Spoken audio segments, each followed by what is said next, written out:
Yo ayo, ayo, ayo pasti kita mampu. Dengan si bakul UKM naik kelas. Dengan si bakul koperasi tetap jaya.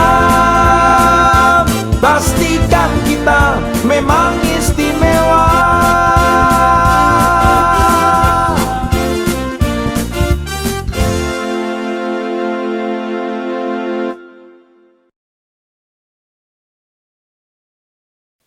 One 106.1 Jeronimo The Real Son of Jogja. Halo Kanca Muda Jogja, ketemu lagi di Sidilan, Sibakul Jajah Deso Milangkori. Kita jalan-jalan Kanca Muda Jogja dan sekarang kita ada di suatu tempat yang luar biasa. Kita ada di salah satu sudut provinsi Jogja Kanca Muda. Kita ada di Jeruk Udel Kanca Muda. Di sini kita bakal ngobrol-ngobrol, menggali potensi dan pengen tahu ada apa sih di sini gitu Kanca Muda. Dan di siang hari ini Kanca Muda, Awan barengan sama beberapa orang yang luar biasa. Ada Pak Wisnu. Selamat siang Pak Wisnu. Beliau adalah dari Kepala Bidang Pelayanan KUMKM dari Dinas Koperasi dan UMKM DIY ya Pak J. Betul, terima kasih Pak. Dan ada Pak Lurah, Pak Fajar Wijayanto. Ini beliau adalah Pak Lurah dari Kelurahan Jeruk Udel ya. Jeruk Udel. Ini masih gres Kanca Muda, masih dalam bikisan plastik ini. Lurah baru nih Pak J. Ya, setengah tahun ini J. Dan ada juga ini dari perwakilan UMKM. Halo Ibu, dengan Ibu Suprihatin J dari kelompok Batik Tunas Mekar. Ini adalah salah satu kebanggaan dari Jeruk Udel J. Ini adalah batik dan ada beberapa olahan lain Kanca Muda. Nanti kita bakal jelasin juga ada motif-motif khusus J di sini J. Iya, Pak. Ada motif-motif khusus gitu. Dan di sini Kanca Muda ini didampingi oleh pendamping dari Desapreneur gitu Kanca Muda. Ada Mas Cahyadi. Halo Mas Cahyadi. Halo Mas Awan, selamat sore. Ketemu lagi. Ini adalah desa keberapa yang didampingi ini? Ini satu dari 6 desapreneur yang didampingi oleh narasi desa. 1 dari 6 J. Ya, Oke, nanti kita bakal tanya. Ini kan pasti setiap desa punya keunikan sendiri-sendiri ya. betul sekali. Ada apa di Jeruk Udel ini nanti kita bakal bahas ya Mas ya. Ya. Tapi sebelumnya nih kita pengen ngebahas dulu soal Desapreneur nih Pak Wisnu. Karena kan mungkin Kanca Muda juga pengen tahu lebih banyak. Sebenarnya Desapreneur ini adalah kegiatan dari Dinas Koperasi dan UMKM ini yang seperti apa sih, dari kapan dan tujuannya sih apa sih Pak? Jadi Mas Awan, Nggih. jadi ini perdana ya buat saya Nggih, betul. yang kita kembali untuk sosialisasi tentang Sidilan Betul. kepada Kanca Muda ini. Benar-benar Pak. Jadi, Setahun yang lalu ya Pak ya terakhir ya. Nggih. Jadi Desapreneur ini sekali lagi adalah strategi yang dikembangkan Dinas Koperasi UKM DIY untuk kemudian bagaimana spirit entrepreneur itu kemudian sampai ke desa-desa. Yang kedua, problem kemiskinan dan ketimpangan yang dihadapi pemerintah daerah itu kan problemnya ada di desa. Dan ketimpangan yang ada di DIY itu juga antara kawasan urban dengan desa ini nyata sekali, sehingga kalau dinas terlalu banyak melakukan kegiatan yang terpusat di kota atau di dinas itu, lalu bagaimana wilayah-wilayah yang jauh dari perkotaan? Iya, nasibnya gimana nih Iya. gitu kan? Bukti nyata adanya ketimpangan ini adalah saat kita dalam 2 tahun terakhir ini kemudian menjalankan kampanye market hub free ongkir. Contohnya transaksi UKM kita itu paling kuat di wilayah-wilayah urban. Tapi di wilayah pedesaan terutama yang Nyun Sewu di Jogja lantai 2, di Gunung Kidul maupun di daerah Menoreh di Kulon Progo itu tidak begitu kuat. Ini menjadi salah satu, kalau kita menunggu di kota, di kantor, di dinas, kemudian melaksanakan pelatihan di sana, nanti itu tidak akan optimal. Makanya kita kemudian jemput bola, melakukan skema-skema pelatihan pada wilayah-wilayah yang kemudian terkonsentrasi di lokasi yang jauh-jauh. Betul. Salah satunya di Jeruk Udel ini. Dan pertimbangan ketiga, pelatihan-pelatihan yang dilakukan dengan skema Desapreneur kan itu dari hulu sampai ke hilir. Artinya wilayah itu kan tidak nol. Dia di hulunya ini dia sudah punya apa. SDM pasti ada, UMKM pasti sudah ada. Contohnya ini produk batik. Ya, kemudian karakter produknya seperti apa, kemasannya seperti apa, sudah punya legalitas atau belum, pengelolaannya sudah visible dan bankable atau belum, pemasarannya seperti apa. Ini yang kemudian bagaimana tata kelola bisnis itu kemudian bisa bisa eksis, bisa berkelanjutan melalui spirit entrepreneur. Karena kalau tidak dikelola secara dengan pendekatan entrepreneur, biasanya hanya wow di saat di ending di puncak-puncak tertentu, tapi kemudian hilang dari gitu aspek aja, berkelanjutan agak susah, karena spirit itu harus ditumbuhkan pada lingkungan yang berkelanjutan. Benar, ada ekosistem yang harus dibangun ya Pak ya. Betul, seperti itu. Dan kami menggandeng Pak Cahyadi dari Narasi Desa itu kemudian melakukan pendampingan salah satunya di Jeruk Udel ini melalui skema gerilogi, nanti akan banyak dijelaskan. Oke. Konsep gerilogi Gemah Ripah Lojinawi kan mungkin senada dengan konsep Desapreneur kami yang dikembangkan minimal 3 tahun. Jadi ada di awal ada ada embrio itu, ada tim awal, kemudian di tahap pertama ada penumbuhan, di tahun kedua ada pengembangan, di tahun ketiganya ada maju. Dan di kami kan ada standar-standarnya. Di penumbuhan itu diketahui dulu karakternya seperti apa, bentuk kelembagaannya sudah eksis atau belum, kalau belum dibentuk, kemudian penanganan produknya di tahun kedua, kemudian launchingnya baru di tahun ketiga. Tapi semua ini akan kita assessmentnya ya di teman-teman narasi desa akan tahu. Tidak semua desa itu punya semangat atau kecepatan yang sama. Betul. Dan lokasi yang jauh dengan lokasi yang dekat itu juga punya karakter. Ketersediaan satpras desa, kawasan itu kemudian dengan titik-titik yang lain itu juga menentukan posisi suatu kawasan dengan pusat-pusat pertumbuhan yang lain itu kemudian juga berpengaruh sangat mempengaruhi banget bagaimana desa itu kemudian tumbuh. Ini menjadi catatan kami. Mungkin 3 tahun ini standar kami, tapi rekomendasinya kita akan tunggu dari teman-teman narasi desa, kayak seperti di Jeruk Udel nanti tahapannya seperti apa. Ini kan sudah tahun kedua, dan nanti skema-skema yang keempat harus berkolaborasi, karena bagaimana desa ini kemudian tumbuh, desa Jeruk Udel atau kelurahan Jeruk Udel ini tumbuh, Diskop tidak bisa sendirian. Betul. Salah satunya kita di sini, di belakang kita ada embung, ada telaga ya, ada telaga Rancah yang bagus dan ini dibangun PU. Ada mungkin potensi destinasi wisatanya juga mungkin bisa dikembangkan. Dikembangkan tidak hanya mindsetnya, tidak hanya kemudian bagaimana Jeruk Udel saja, karena di selatan Jeruk Udel kita punya pelabuhan Sadeng, di utara ada telaga-telaga yang lain yang mungkin sebenarnya potensial banget ya ketika itu berkolaborasi, itu potensinya bagus ada, gitu. Ada simpangan JJLS yang saya yakin ini ke depannya sangat akan ramai banget itu. Sangat strategis apabila kemudian dikembangkan secara konsisten seperti apa. Konsisten dan bareng-bareng nih ya. Jadi spirit entrepreneur ini nanti diharapkan mewarnai bagaimana pengembangan usaha-usaha yang nanti bisa tumbuh dan berkembang di Kelurahan Jeruk Udel. Buat siapa? Buat warga yang ada di Jeruk Udel. Biar mereka bisa berdaya, mereka bisa mandiri, mereka bisa kreatif, dan mereka bisa inovatif. Inovatif dari apa? Kalau pas jatuh itu mereka bisa bangkit, pas terpuruk mereka bisa. Kalau pas sendirian mereka tidak merasa sendiri, tapi dia punya banyak mitra, punya banyak kolaborasi yang kemudian dia bisa menggandeng banyak pihak. Nah ini kemudian kami menggandeng Pak Cahyadi dan teman-teman itu untuk mengantarkan pelaku usaha yang ada di Jeruk Udel itu kemudian punya mindset tentang spirit entrepreneur yang bagus. Melewat Desapreneur itu.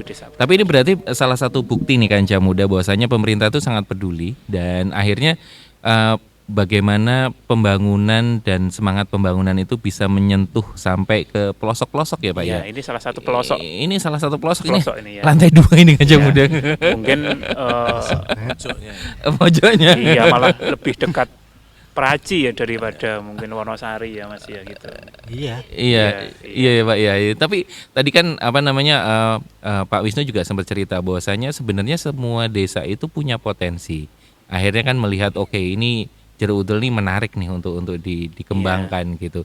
Dan ini Kanca Muda kalau kamu tadi dengar ada suara angin dan lain-lain, kita memang baru di outdoor nih Kanca Muda. Kita di pinggir Telaga Ngerancah. Ini tempatnya asik banget. Ini baru ada pembangunan juga. Ini kayaknya nanti sebentar lagi kamu datang ke sini ini udah mulai bagus nih gini, di sini Kanca Muda. Tapi ini kita ngobrol dengan Pak Lurah nih, Pak Fajar Wijayanto. Nih Pak Fajar, kalau melihat Pak Fajar ini kan asli putra daerah sini gitu kan, dan juga tahu perkembangannya.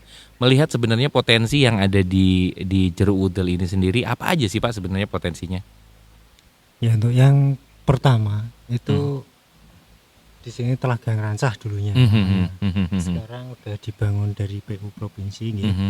Itu menjadi Embung Ngerancah. Embung Ngerancah, oke. Dan nanti pusat semua dari kita kan desa kita kan udah mandiri budaya Pak. Ya, itu ada 4 pilar. Desa Prima, Prener, desa wisata, dan desa budaya. Nanti ini saat ini kan juga sedang dibangun panggung terbuka. Nanti juga ketika panggung terbuka dan fasilitasnya tersebut sudah selesai dibangun, nanti semua produk unggulan dari Kelurahan Jeruk Udel ini nanti kita fokuskan di sini. Baik dari kesenian kita pentaskan di sini, terus dari produk kuliner dan lain sebagainya, planner, batik. Jadi kalau misalnya pengen tahu jeruk udel nanti datang ke sini, one stop udah ada semuanya di sini gitu.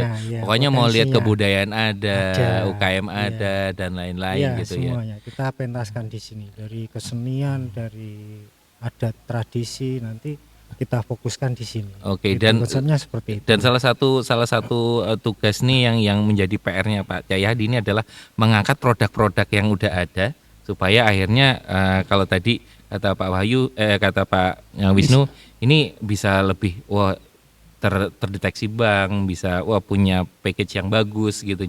Tapi kalau Mas Cahyadi begitu datang ke sini gitu kan, potensi apa sih yang kemudian Mas Cahyadi lihat? Oh, ini apa namanya potensi yang bisa diangkat nih. Kalau Pak Wisnu bilang tadi kan ada potensi nih di sini nih, jeruk udel nih dipilih karena punya potensi nih. Nah ini potensi apa yang waktu itu Mas Cahyadi lihat pertama di sini? Mas Wan, ini cara pandang pemetaan potensi ini selalu sama Pak. Kita bedakan potensi harus kita ubah jadi aset, aset harus kita ubah jadi produksi.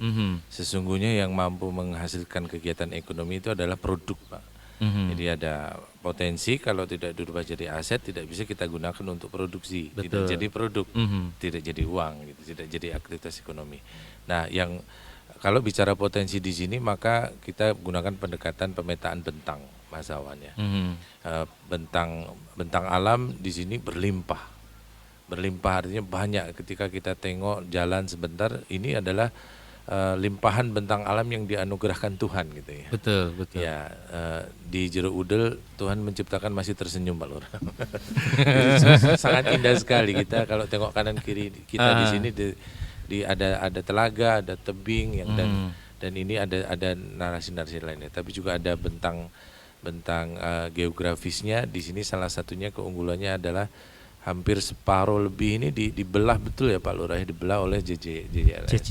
Jadi ini potensi yang luar biasa dari sisi letak atau geografis. Tinggal kemudian yang kita petakan lagi bentang budayanya, bentang sosial, bentang ekonomi, bagaimana bentang teknologi sampai bentang pasar tadi. Bentang pasar sampai juga di JJLS. Kalau memang di jeruk udel ini dilalui oleh separuh lebih itu dibelah betul oleh JJLS, kalau tidak potensi itu tidak kita ubah menjadi aset, sayang sekali gitu ya. Indikasi aset jadi tidak bisa diapa-apain. Indikasi aset itu kita jelas identifikasinya, kemudian bagaimana statusnya ini secara hukum punya siapa, pemiliknya siapa, harus itu bagaimana mengubah jadi aset.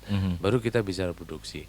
Nah, khusus untuk di desa Prener ini yang diarahkan adalah bagaimana muncul produk-produk unggulan desa atau kelurahan di sini juga sudah berlimpah karena begitu kami masuk di sini sudah banyak Pak Awan.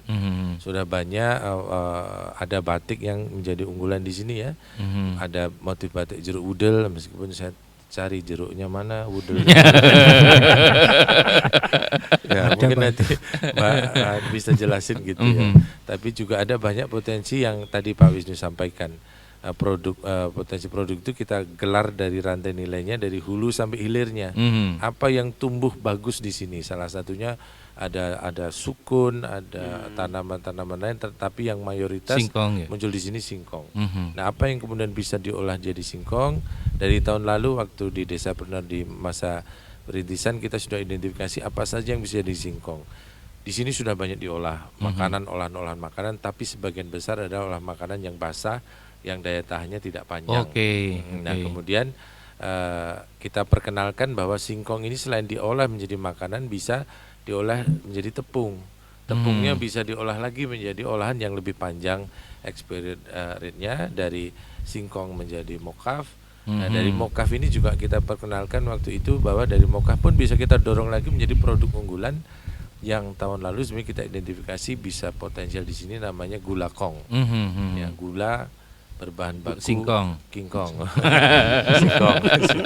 Tapi memang kendalanya panjang Pak Wisnu. Karena untuk menuju pada semi industri itu kita butuh ketersediaan keberlanjutan bahan baku. Rupanya di sini setelah kita masuk, singkong ini tidak sepanjang tahun bisa dihasilkan di jeruk udel. Oh, itu jadi masalah sendiri lagi itu ya. Tapi kemudian kita coba petakan kawasan di sekitar jeruk udel, tetangga-tetangga jeruk udel. Itu kalau kita bicaranya bahan baku sebagai kawasan satu Kepanawonan atau dua Kepanewonan di sepanjang pesisir, saya kira kebutuhan bahan baku itu nanti bisa Pak. Itu problem pertama. Problem kedua adalah bagaimana membawa masuk inovasi teknologi pengolahan itu ya. Mengubah singkong menjadi mokaf, mengubah mokaf menjadi motaf. Salah satunya bahan gula cair tadi. Nah, itu tantangannya saya kira sangat strategis, sangat ya, kebetulan kita diskusi di sini ada Pak Wisnu, mungkin bisa kita dorong juga Pak Lurah bagaimana ya, solusi-solusinya. Kalau yang lain, yang utama batik ini punya potensi.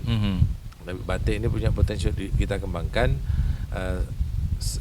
persis seperti yang disampaikan Pak Wisnu, bagaimana yang utama dari 5 masalah ini akses pasar ya. 5 masalah UKM itu kan sebetulnya ada akses pasar, akses teknologi, akses perizinan, akses sumber daya, dan akses keuangan, Pak. Nah, di sini itu akses pasar ini masih jadi problem.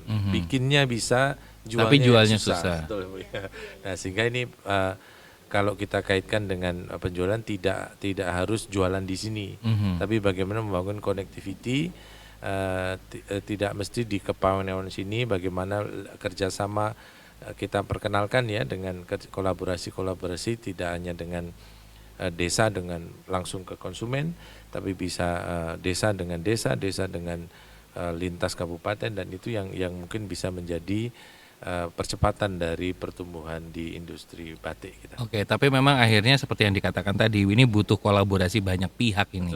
Nggak cuma 1-2 pihak gitu. Dinas Koperasi juga harus ternyata berkolaborasi dan nanti menjadi tugas PR kita bersama ya Mas ya ini ya. Betul. Dan kalau misalnya ngeliatin soal ini tadi batiknya nih, Mbak, ini yang batik khas jeruk udel itu yang mana tuh ini? Ini Pak.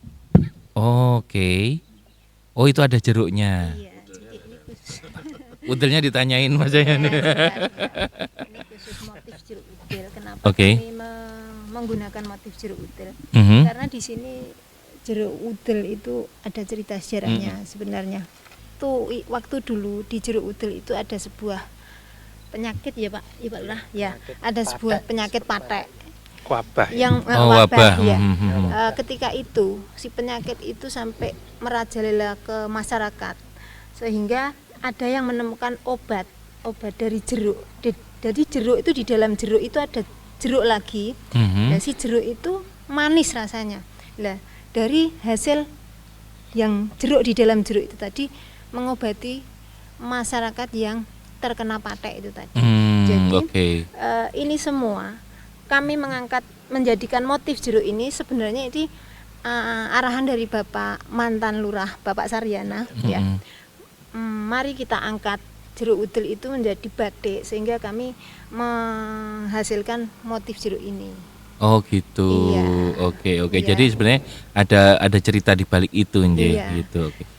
Tidak agar kami tidak meninggalkan cerita sejarah ketika itu di kemudian hari generasi penerus nanti itu bisa mengingat-ingat. Betul, tapi itu menjadi sebuah storytelling yang bagus untuk sebuah produk ya Pak ya, ketika Iya. ada cerita di baliknya, narasinya, Iya. jadi orang juga tertarik, oh ternyata ada sejarahnya toh di baliknya itu gitu. Iya. Dan kalau misalnya selama ini berarti untuk pengembangan batik ini sendiri di kelompok pemberdayaan perempuan berapa banyak itu keluarga atau pembatik-pembatik ini? Di Jeruk Udel udah berdiri 2 kelompok batik. Yang satu di Padukuhan Jeruk Udel, ke gabungan Jeruk Udel khusus. Terus yang satu kelompok lagi sudah berdiri mulai 7 April 2018.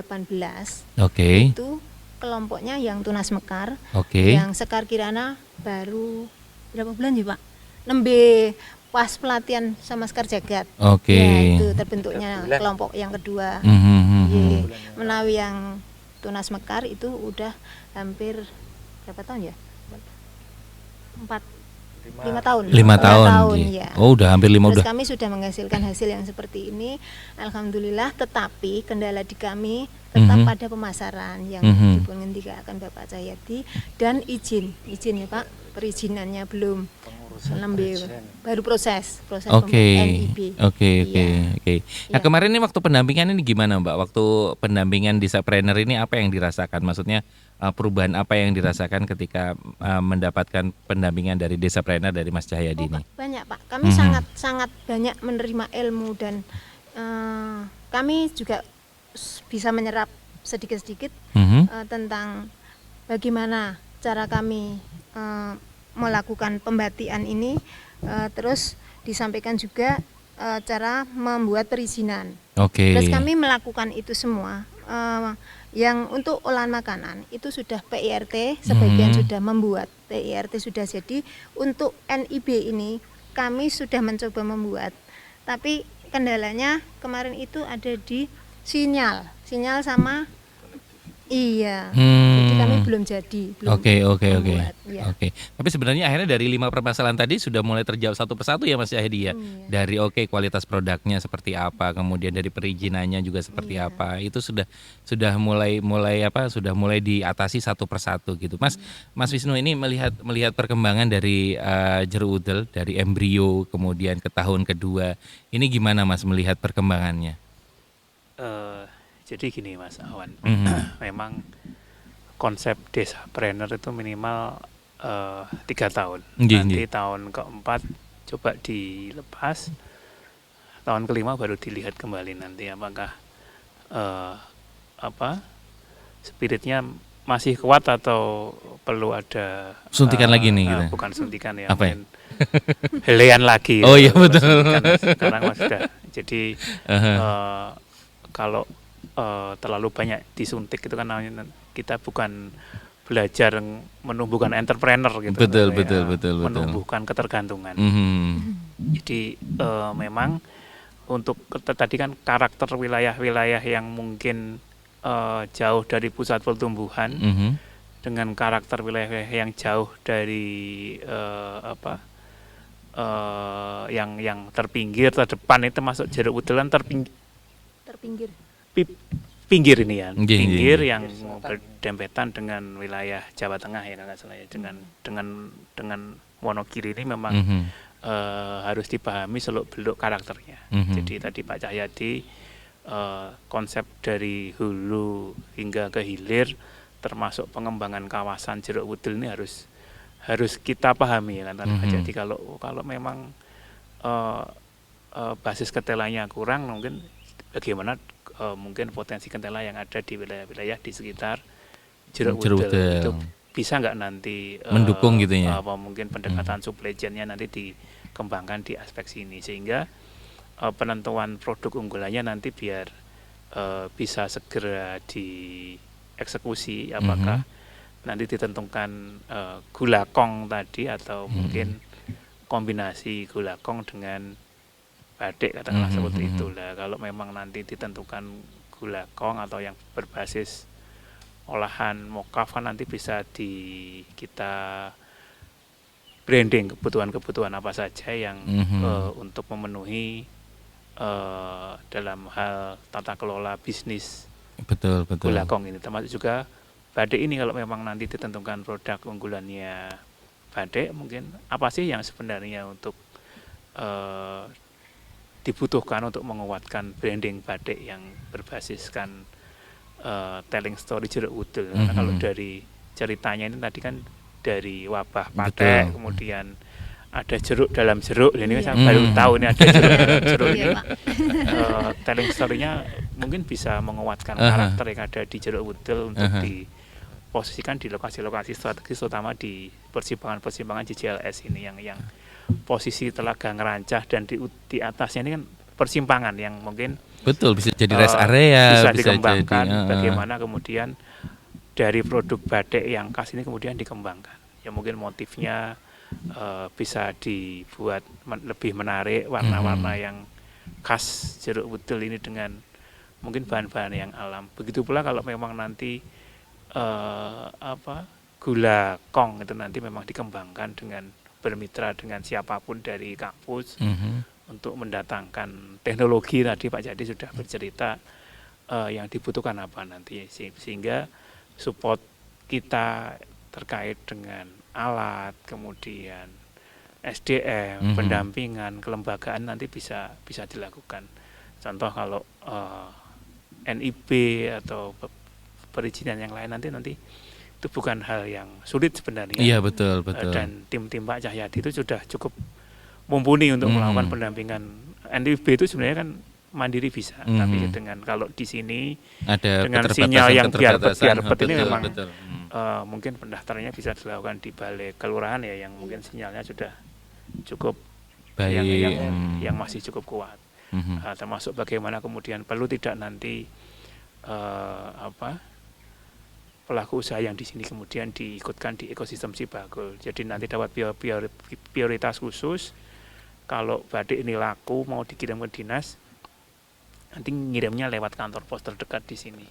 Jadi dan nanti, itu free ongkir ya. Itu nanti free ongkir Ibu. Jadi kalau lewat pos nanti lolos kurasinya nanti kita datangkan kuratornya, konsultan food dan kuratornya ke sini kalau memang nanti dibutuhkan. Wah, luar biasa. Jadi datang langsung ya. Karena kan ini masih dalam tahun-tahun pendampingan desa planner, nanti Pak Cahyadi tinggal ngebel, kita langsung bisa mengirimkan kapan dibuat jam khusus untuk mendampingi teman-teman pelaku usaha yang ada di sini untuk ikut kurasi. Jadi akhirnya makin banyak kesempatan buat para UKM ini menunjukkan produknya gitu jadi ya. Jadi memang saya tidak tahu Ibu ini sudah familiar dengan pemasaran online belum? Ini yang perlu ditanamkan itu kan, karena pemasaran online kan bisa dilakukan di mana saja. Betul. Asal sinyalnya nanti memadai. Nah, jangan sampai pas sinyalnya mati dapat pesanan, nah nanti kan nggak konek ini nanti lah ini. Masuknya sekarang, masuknya baru besok. Itu pun lihatnya pas ke pasar, nggak ke pasar atau harus naik gunung di beberapa kawasan. Iya, keterbatasan gitu ya Pak ya. Kas ini memang beberapa untuk dapat sinyal harus naik gunung dulu lah. Ini menjadi salah satu kendala bagaimana dinas koperasi tidak bisa sendiri. Saya sepakat dengan Pak Cahyadi. Betul. Harus mungkin titik-titik blank spotnya mungkin harus coba kita tekan dengan penambahan WiFi baru yang mungkin itu bisa dilakukan oleh pihak-pihak lain seperti Kominfo, kemudian dari Telkom. Lah ini yang kita minta supportnya untuk bagaimana ketika mereka kemudian support di sini kan yang menerima manfaatnya. Iya, orang-orang sini gitu, sini. Betul. Ini yang coba kita kembangkan untuk bagaimana menumbuhkan jeruk udel, setidaknya tidak jadi satelit bagi yang lain, tapi dia punya potensi sebagai sebuah pusat pertumbuhan baru. Ya, kalau sekarang kan mungkin kawasan yang ramai di sekitar sini kan Praci ya, nggak salah itu besar sekali. Lah ini yang saya nggak tahu ekonomi di sini lebih, kalau belanja itu neng di ya, ternyata di Praci itu lah, berarti ekonominya memang kalau ke Praci itu cuma 15 menit, tapi kalau ke Wonosari 45 menit. Nah, ini jadi milih ekonominya kan lebih banyak tertarik ke Wonogiri. Lah ini yang kita harus paham karakternya. Bisa nggak nanti produk batik ini bisa dijual di Praci? Tidak harus kita paksakan harus Di Wonosari di nggak perlu Wonosari, gitu. tidak harus, apalagi di Jogja. Kalau memang memungkinkan seperti itu. Nah, Akhirnya market yang paling meskipun oke ya gitu. kita juga punya galeri, galeri di dinas, galeri di tapi coba untuk yang dalam jangka pendek, jangka menengah, jangka panjang ini nanti kita petakan potensi-potensi pasar terdekat ini, kemudian dia di mana, posisi Jeruk Udel dengan kawasan pusat yang besar terdekat itu apa. Itu yang kita harus paham karakter-karakter yang ada di suatu kawasan. Jadi tidak perlu dipaksakan, tapi yang mana yang potensial didorong supaya bisa berkembang gitu ya. Tapi memang terkait dengan perkembangan juga kan yang didorong ini juga butuh komitmen, konsisten juga yang apa, masyarakatnya ini seperti apakah di masyarakat di Jeruk Udel ini nanti minta ini ya ceritanya Pak Lurah ya. Masyarakat Jeruk Udel ini potensinya gimana? Komunitasnya seperti apa? Terus banyak bergerak di bidang apa? Tapi nanti Kanca Muda, kita break dulu Kanca Muda, tetap di Sidilan Sibakul Jajah Deso Milangkori. Dengan si bakul koperasi tetap jaya, pastikan kita memang istimewa.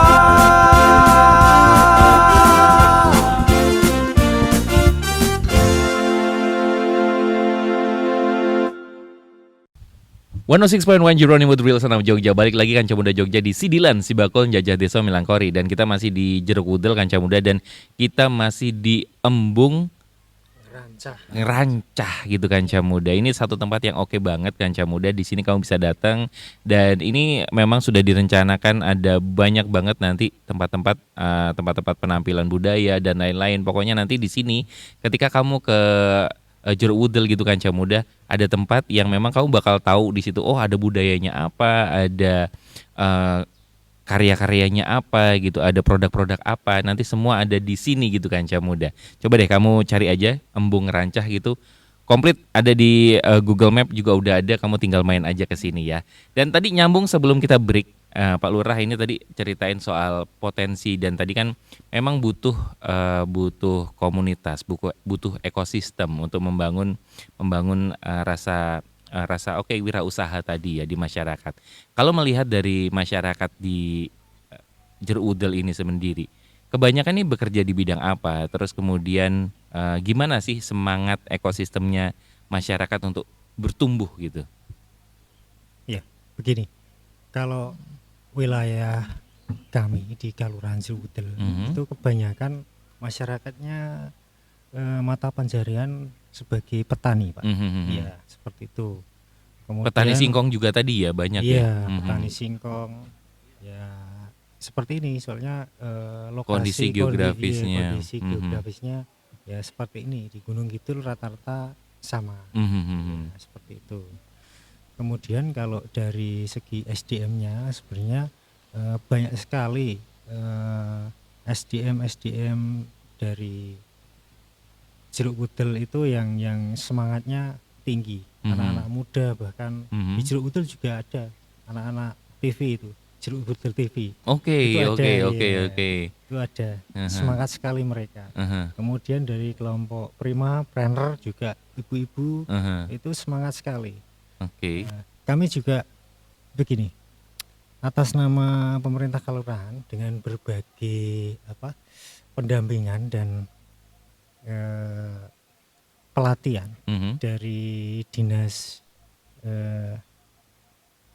koperasi dan UKM Provinsi Daerah Istimewa Yogyakarta, tentunya sangat bersyukur dan terima kasih yang telah melakukan berbagai pendampingan dan juga pelatihan kepada kelompok planner di Kelurahan Jeruk Udel selama 3 hari, yang tentunya sudah berjalan dengan cukup baik. Begini Pak, setelah saya itu melihat mulai dari kelompok planner itu berdiri, memang sampai saat ini kami melihat adanya perkembangan potensi maupun peningkatan dari kelembagaan, manajemen kelembagaan, baik juga dari produk yang mereka hasilkan gitu Iya, ya. ada mulai Arahnya ada positif peningkatan. ya, Iya, gitu ya. Arahnya positif, walaupun memang belum begitu baik, belum bisa maksimal kelihatan. Iya. Kemudian karena jeruk pudel itu sebagai pusat kawasan perekonomian di Kapanewon Grisubo. Tentunya ini peluang pemasaran buat UMKM Kelurahan Jeruk Pudel ini masih terbuka sangat lebar. Betul, betul. Akan tetapi juga kami melihat adanya hal-hal umum yang menjadi kendala, sehingga UMKM yang dihasilkan oleh kelompok planter di kelurahan kami itu mengalami kendala sehingga belum mampu untuk bersaing di pasaran. Ya, antara lain mungkin kualitas produk yang belum bisa maksimal, kemudian mungkin dari kemasan, gitu. Kemudian juga dari promosi dan tadi juga dari perizinan. Ya, pengurusan perizinan seperti itu. Kemudian karena beberapa kali kami mendapat pendampingan dan pelatihan dari program dengan filosofi Grilogi Mahari Pahloh Jinawi, tentunya ini membuka cahaya baru bagi kami setelah SDM kami itu benar-benar tertidur panjang. Akhirnya dikit-dikit di trigger nih, ayo bangkit gitu ya. Bangkit. Nah, harapan kami setelah adanya program pelatihan dan lain sebagainya itu dari dinas terkait, itu kami dapat menciptakan produk berkualitas, aman dan sehat juga. Dan sesuai dengan regulasi sehingga dapat menjadikan ikon bisa bersaing produk, gitu. Ikon produk jeruk pudel itu bangkit kembali seperti itu. Dan ini jadi PR nih Mas. Ini kalau misalnya Mas Cahyadi melihatnya sebenarnya selain kendala tadi, ada lagi nggak sih kendala yang mungkin ketika mendampingi di jeruk pudel nih?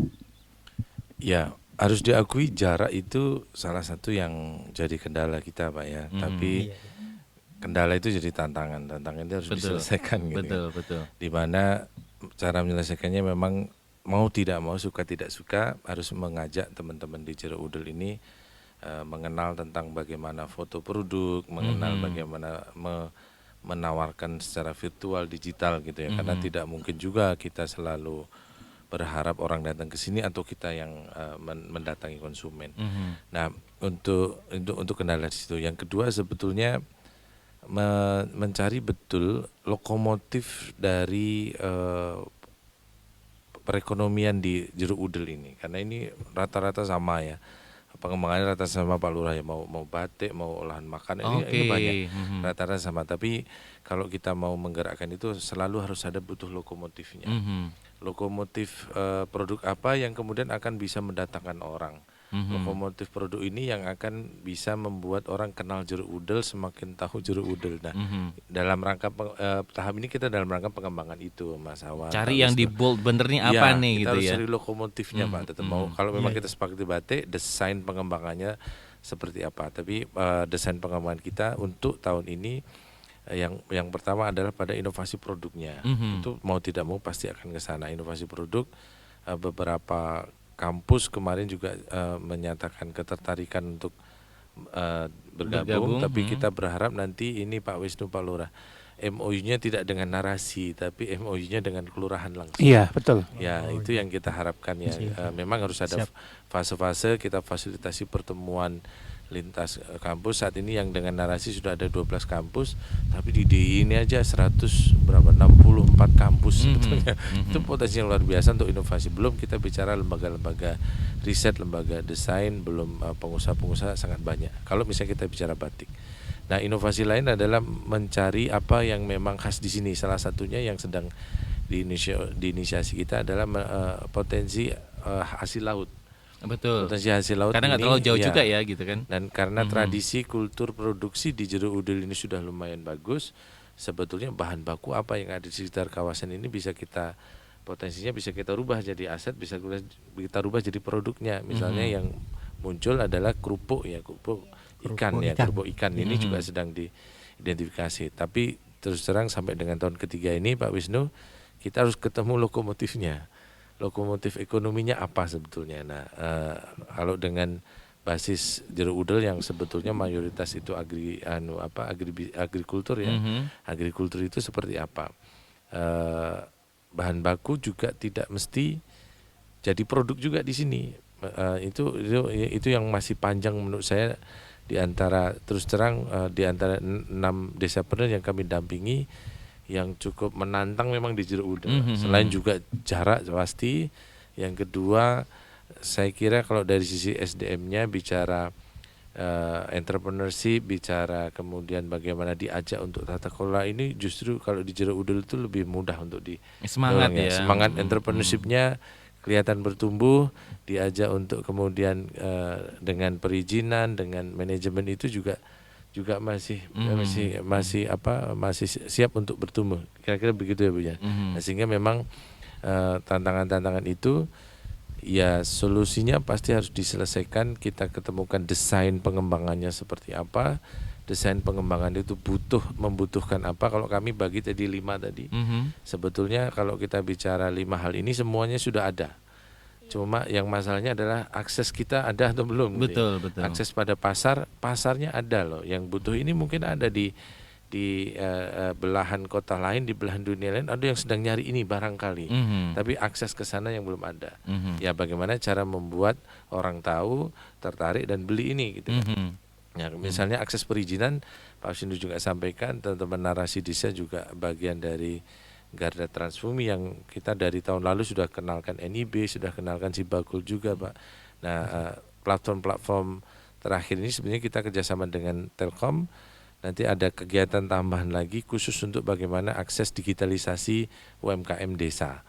Nah itu dari kalau tidak salah juga bagaimana memperkenalkan platform belanja untuk BUMN Pak Wisnu, padi itu ya. Padi. Ya, dari padi UMKM itu nanti dari Telkom. Kalau hari ini juga pelatihan kita juga diisi oleh Telkom juga ya. Tapi lebih kepada memperkenalkan tentang digital financingnya, finansialnya gitu.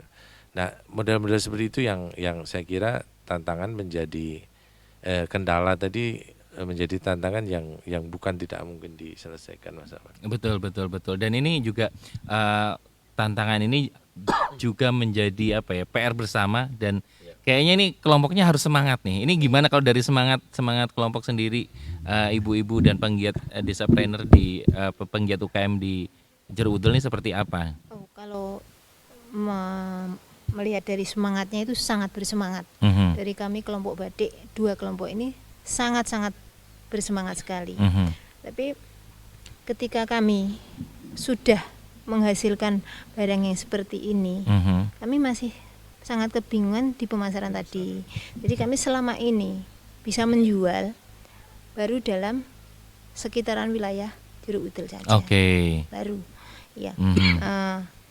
Kalau lewat Instagram sudah kami coba, lewat story WA sudah kami coba. Alhamdulillah 1-2 sudah bisa terjual melalui ini.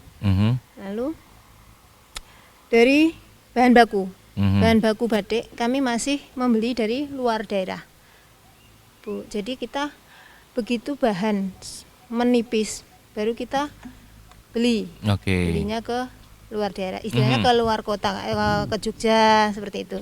Jadi kita kan membutuhkan istilahnya jarak yang sangat jauh. Jadi belum tersedia bahan baku yang dekat di wilayah sini.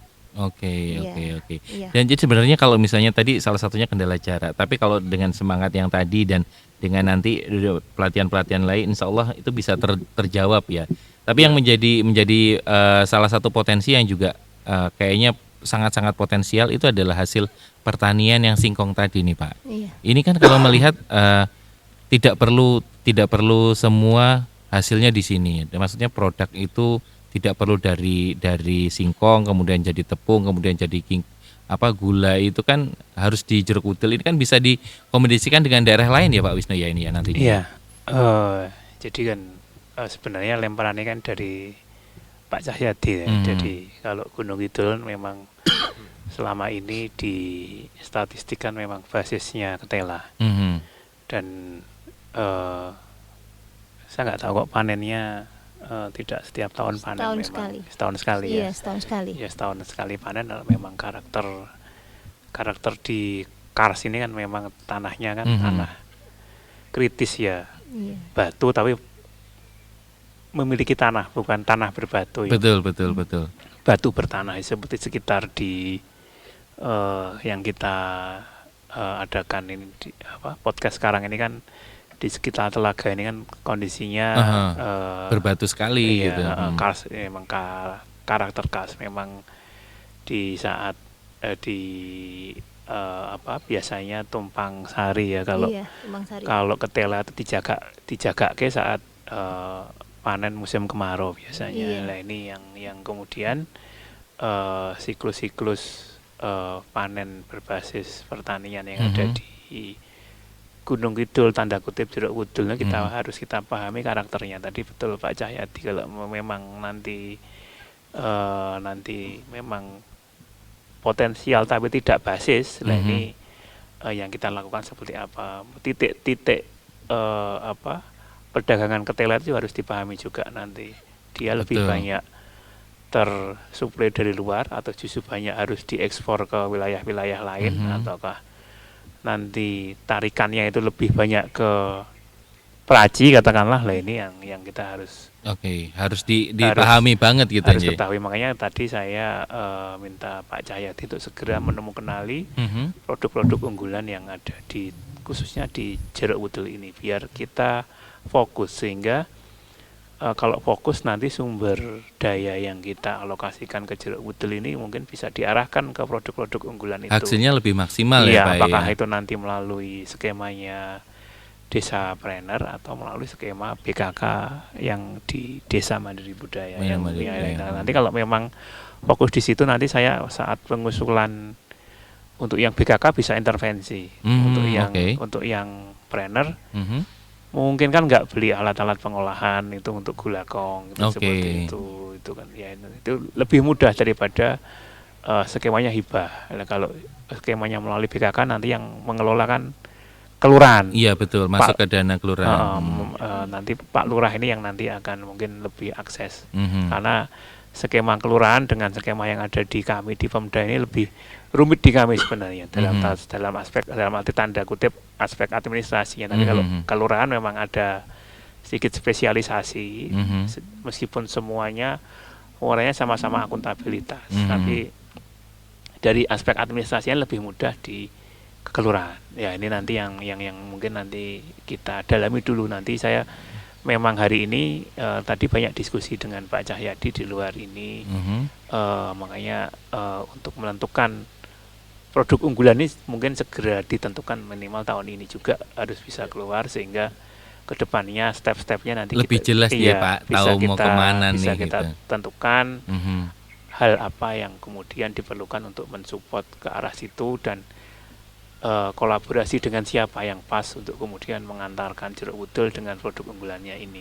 Jangan sampai nanti dideklar produk unggulan tapi setelah ditinggal Pak Cahyadi dilepas narasi kemudian meleret lagi karena mungkin SDM-nya belum matang gitu kan. Mungkin support Pak Lurah, support pemuda-pemuda yang tangguh di sini mungkin sangat diperlukan. Betul. Jadi kesannya bukan kita yang menumbuhkan, tapi itu memang dari semangat dari bawah yang kemudian muncul dan kebutuhan mereka kita cukupi dari banyak tangan, dari banyak pelaku, dari banyak pihak, dari banyak sektor sehingga apa yang menjadi mimpinya Pak Lurah, mimpinya desa, mimpinya Ibu ini kemudian bisa kita wadahi melalui setidaknya satu Desa Prener ini.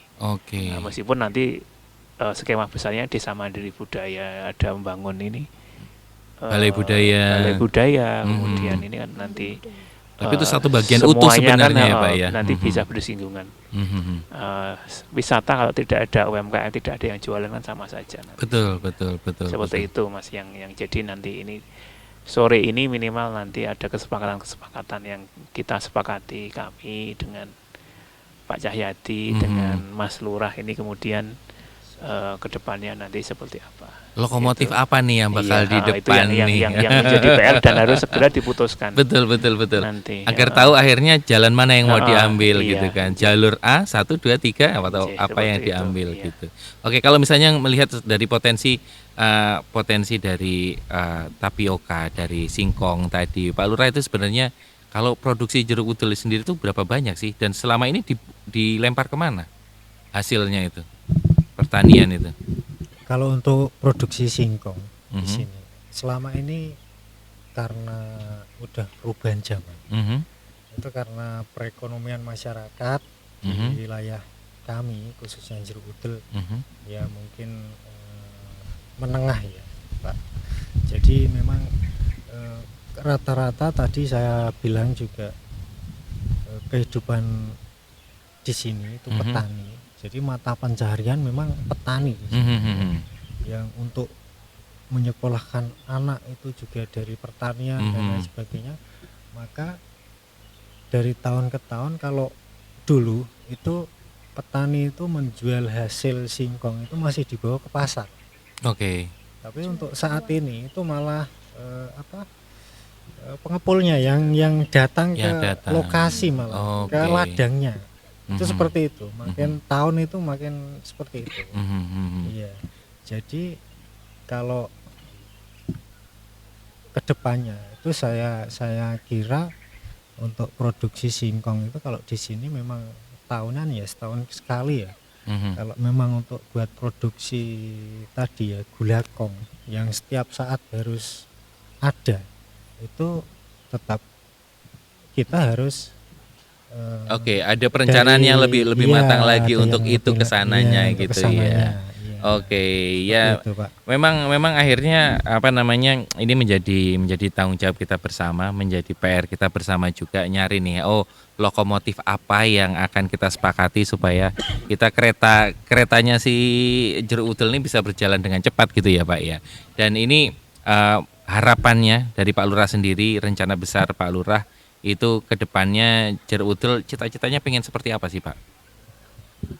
Ya, sesuai dengan visi saya, itu tidak jauh dengan program-program dari Mandiri Budaya sebenarnya.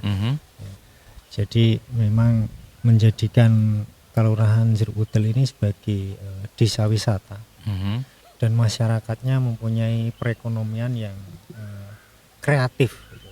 Itu seperti itu, tapi tidak meninggalkan dari budayanya, seperti itu. Jadi akhirnya maju ekonomi tapi tetap berbudaya, gitu. Seperti itu, Pak. Dan ini akhirnya butuh terobosan-terobosan yang nanti harapannya bisa saling sinergis semua pihak gitu ya. Dan Mas Cahyadi ini kalau melihat perkembangan dari jeruk udel nantinya di tahun ini setelah nanti disepakati nih lokomotifnya apa, kemudian mau dibawa kemana lagi nih dengan ya desain pengembangannya untuk jeruk udel ini mau tidak mau kita harus menemukan aktor perantara Pak. Jadi misalnya pelaku-pelaku UKM, kalau kita bicara pada pengembangan menuju produk unggulan, ada kendala tadi sebagian kendala adalah kapasitas. Kapasitas ini kalau dihadapi pada satu pelaku-pelaku susah kita bawa, maka harus menemukan siapa lembaga perantara. Misalnya koperasi, misalnya kelompok-kelompok ini kemudian menjadi satu koperasi, menjadi satu entitas yang besar kan, sehingga itu bicara kapasitas, bicara jarak, bicara perizinan itu akan lebih mudah. Betul. Atau misalnya kita efektifkan bumkalnya ya, atau bumdesnya. Nah, kami desain salah satunya kesulitan-kesulitan yang selama ini dihadapi oleh pelaku-pelaku usaha itu sebetulnya kalau kita garap bersama melalui koperasi, melalui bumkal itu akan ada solusi yang saling menguntungkan. Misalnya kalau semua pelaku UKM ini atau katakan khusus batik atau khusus tadi yang gulakong itu dari dari petaninya, dari kemudian yang pengolahnya, dari distributornya, sampai mungkin konsumennya adalah satu bagian dari koperasi. Saya kira ide inovasi menghasilkan gula kong dari sudut Jogja itu akan menjadi sesuatu yang bukan mustahil. Mustahil, iya betul. Karena kita sudah ada beberapa pendekatan, misalnya di tempat lain juga sudah berhasil desa menghasilkan gula cair berbahan baku singkong itu, meskipun bahan bakunya dari desa itu hanya sekitar 40% Pak itu ya. Malah dari tempat itu. lain ya. Ya, tapi karena SDM-nya, posisi strategisnya, entrepreneurship-nya sudah memenuhi, dan yang lebih penting adalah ekosistem yang mendukung itu tidak hanya keluar dari luar, dari pemerintah, tapi ekosistem yang penting adalah ekosistem di internal desa, di internal kelurahan. Bagaimana peran bumkalnya, bamuskalnya, gitu. Itu Pok Darwisnya itu akan menjadi lebih kuat. Nah, desain kami tahun ini memperkuat di sana, termasuk untuk mengundang banyak mitra untuk masuk juga berkolaborasi dengan Desa Perum Pak Wisnu. Insya Allah Jeruk Udel ditemani banyak pihak. Betul. Tapi memang ketika itu dikelola bersama itu jadi salah satu tempat untuk quality control juga ya. Ketika misalnya ada koperasi, ada kelompok, oh kualitas kontrolnya nih, ini harusnya seperti apa, standarisasinya seperti apa. Ini yang kemudian akan yang mengontrol adalah dari komunitasnya ini gitu ya. Oke, ini produksinya bisa ditingkatkan dengan menjadi tanggung jawab dari kelompok bersama gitu. Menjadi sebuah hal yang lebih mudah, enteng gitu kan, ketika memang semuanya dilakukan secara bersama-sama begitu. Mungkin ada pesan mungkin atau mungkin harapan dari Dinas Koperasi sendiri setelah sering kali berkunjung ke Jeruk Udel melihat perkembangannya, Pak Wisnu mungkin? Ya, jadi kita pengen Jeruk Udel ini nanti menjadi salah satu hub baru yang ada di Gunung Kidul sisi timur ini. Betul. Jadi hub baru ini bukan hal yang mudah, tapi kondisi untuk mengarahkan ke sana saya kira itu kami optimis ketika JJLS ini ternyata membelah Jeruk Udel, dan ini menjadi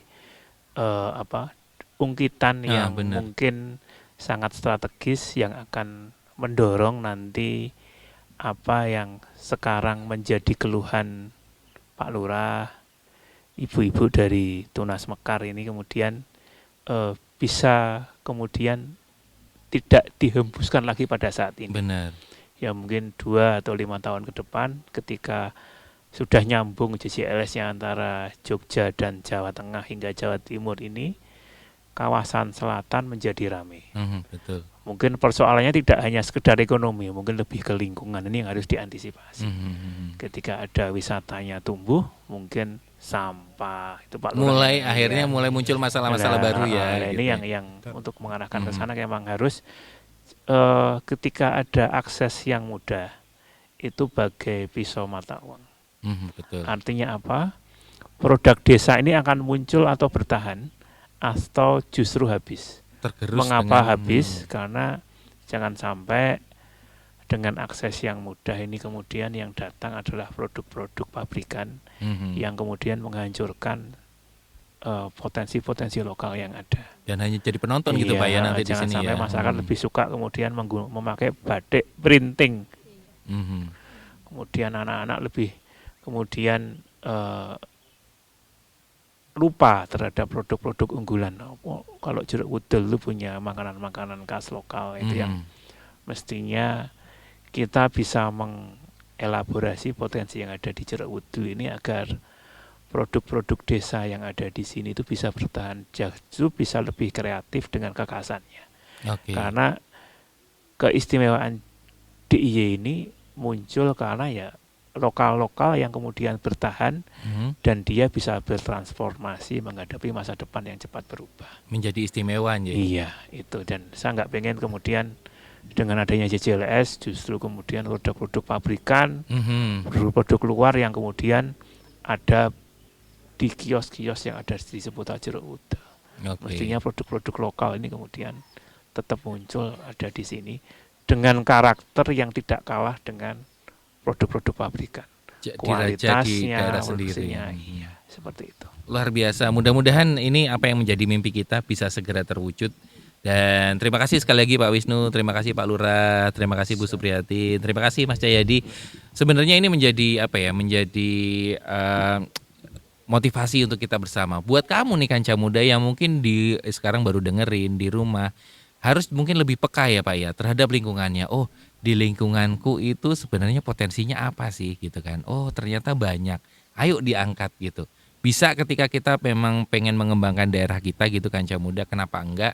Kita punya potensi dikembangkan. Kalau Pak Wisnu bilang jangan jadi penonton lah, kita jadi raja di daerah kita sendiri, potensi kita kembangkan. Dan sebenarnya banyak banget dinas-dinas yang siap membantu, tinggal kita menjadi seseorang yang aktif aja untuk mencari informasi tersebut. Betul. Begitu Nje.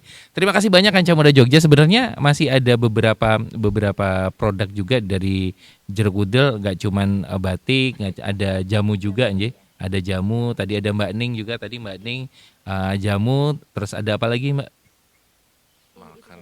Makanan-makanan ya. Makanan-makanan, olahan-olahan tadi banyak sekali gitu Kanca Muda. Tapi nanti bisa kamu lihat juga Kanca Muda, nanti datang aja langsung ke Jeruk Udel, kamu googling, datang ke sini tempatnya asik. Kalau sore-sore sih saran awan sih datang ke sini bawa tikar, bawa makanan gitu barengan sama keluarga. Enak banget, tapi jangan lupa sampahnya dibawa pulang ya, jangan dibuang di sini. Oke. Awan pamit Kanca Muda, terima kasih sekali lagi buat semua narasumber yang luar biasa Kanca Muda. Ketemu lagi di episode berikutnya di Sidilan Sibakul Jajah Desa Milangkori yang dipersembahkan oleh Dinas Koperasi dan UMKM DIY Kanca Muda dan fully supported by Dana Keistimewaan Daerah Istimewa Yogyakarta. Oke, Awan pamit. Assalamualaikum warahmatullahi wabarakatuh. Yo ayo pasti kita mampu. Dengan si bakul UKM naik kelas. Dengan si bakul koperasi tetap jaya. Pastikan kita memang istimewa.